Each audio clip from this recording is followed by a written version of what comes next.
Reception bride যে কোনো কালারের শাড়ি পরুক না কেন এই আই মেকআপটি তোমরা পারফেক্টলি করে দিয়ে আসতে পারবে।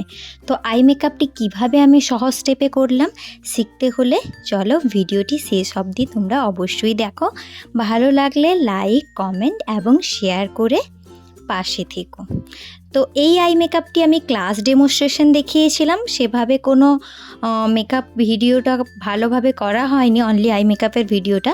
তবে স্টুডেন্টরা যা বললো যে আই মেকআপের ভিডিওটা দিলে ওদের সুবিধা হবে প্র্যাকটিসের জন্য, তাই আমি আই মেকআপের ভিডিওটা সবার সাথেই শেয়ার করলাম। আই মেকআপটি কিভাবে করেছি চলো সেটা তোমাদের সাথেও শেয়ার করি। তো আই মেকআপ করার আগে প্রথমেই আমি আইব্রো ড্র করে নিয়েছিলাম এবং দেন আমি আইব্রোসটা সেট করে নেব। তোমরা যদি কেউ আইব্রো ড্র করতে প্রবলেমে পড়ো তাহলে ডেসক্রিপশন বক্সে দেওয়া লিঙ্কে গিয়ে দেখে নিতে পারো কিভাবে আইব্রো প্রপারলি ড্র করবে। এরপর আমি একটি লিকুইড কনসিলার দিয়ে ওর আইব্রোসটি ভালোভাবে এখানে সেট করে নিচ্ছি।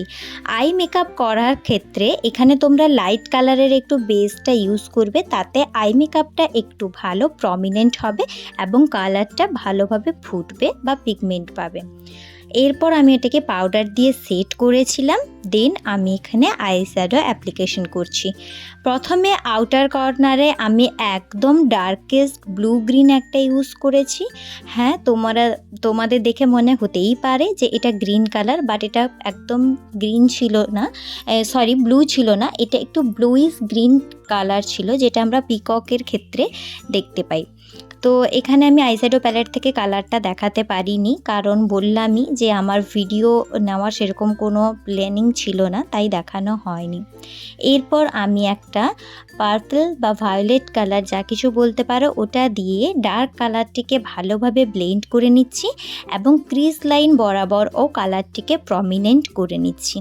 যেহেতু আমি এখানে half cut crease eye makeup করেছি, তাই ক্রিজ লাইনটাও ভালোভাবে প্রমিনেন্ট করে নেওয়াটা জরুরি, তাহলে কাট ক্রিজের লুকটাও ভালো আসে এবং ক্রিজ লাইনটাও দেখতে সুন্দর লাগে।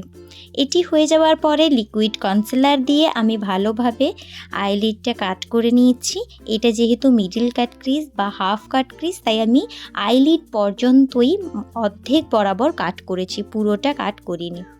আইশ্যাডোটাকে একটু ব্লেন্ডারের সাহায্যে ড্যাব ড্যাব করে নিচ্ছি, যাতে বিগিনার্সদের অনেক সময় প্রবলেম হয় কি আইশ্যাডো ক্রিজ করে গিয়ে কালারগুলো ঘেঁটে যাওয়ার প্রবণতা থাকে, সেটা না হয়, তাই আইশ্যাডোটাকে একটু ব্লেন্ড করে নেবে। আর এক্ষেত্রে ছোট ব্লেন্ডার চাইলে ইউজ করতে পারো।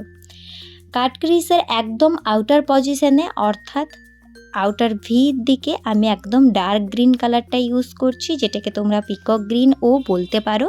ডার্ক গ্রিন কালারটাকে নিয়ে আমি ভালোভাবে স্মাচ করে অ্যাপ্লাই করে দিচ্ছি। এক্ষেত্রে আমি ড্যাবিং এবং স্মাজিং মোশনটাই প্রেফার করেছি ব্লেন্ড করার জন্য। তোমরা যদি এরকম নিত্য নতুন আই মেকআপ শিখতে চাও টেকনিকের সাথে, তাহলে আমার পরবর্তী ব্যাচে জয়েন করতে পারো। জয়েন করার জন্য আমাকে ইনবক্স বা কন্ট্যাক্ট করতে পারো, ক্লাস ডিটেলস আমি প্রোভাইড করে দেব।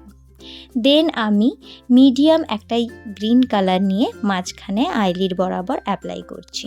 এই মিডিয়াম গ্রিন কালারটি একদমই স্মুথলি অ্যাপ্লাই করবে, কারণ একটু পিগমেন্টের প্রবলেম হতে পারে যেহেতু এগুলো লাইট সেট, তাই।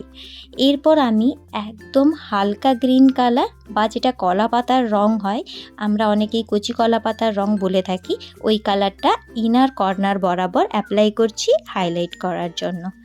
এতটুকু ভালোভাবে হাইলাইট হয়ে যাওয়ার পরে আমি লোয়ার ল্যাশ লাইনে কাজ করেছি এবং আইলিডের ওপরে একটু গ্রিন কালারের গ্লিটার অ্যাপ্লিকেশন করেছি, যে ক্লিপসটা কাট হয়ে গেছে।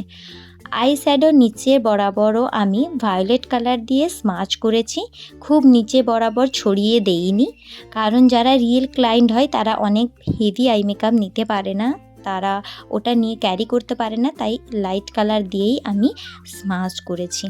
ভালোভাবে আইশ্যাডোটাকে আমি আউটার কর্নার থেকে ইনার কর্নারের দিকে স্মাচ করব, কারণ আউটার কর্নার থেকে যদি একটু বেশি দেওয়া হয় এবং ইনার কর্নারের দিকে লাইট দেওয়া হয়, সেক্ষেত্রে আইশ্যাডোর লুকটা ভীষণই সুন্দর লাগে। এরপর আমি লাইনার টেনে নিচ্ছি। লাইনারের জন্য আমি আই ম্যাজিকের জেল লাইনার ইউজ করেছি। তোমরা চাইলে জেল বা লিকুইড যে কোনো লাইনার ইউজ করতে পারো।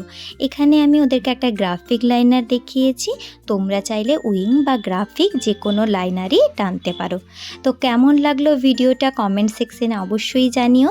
ভালো লাগলে অবশ্যই একটু লাইক কমেন্ট করে দিও। তোমরা যদি ইউটিউব থেকে ভিডিওটি দেখে থাকো তাহলে একটু সাবস্ক্রাইব করে দিও, এবং যদি ফেসবুক থেকে দেখে থাকো তো প্রোফাইলটিকে ফলো করে পাশে থেকো।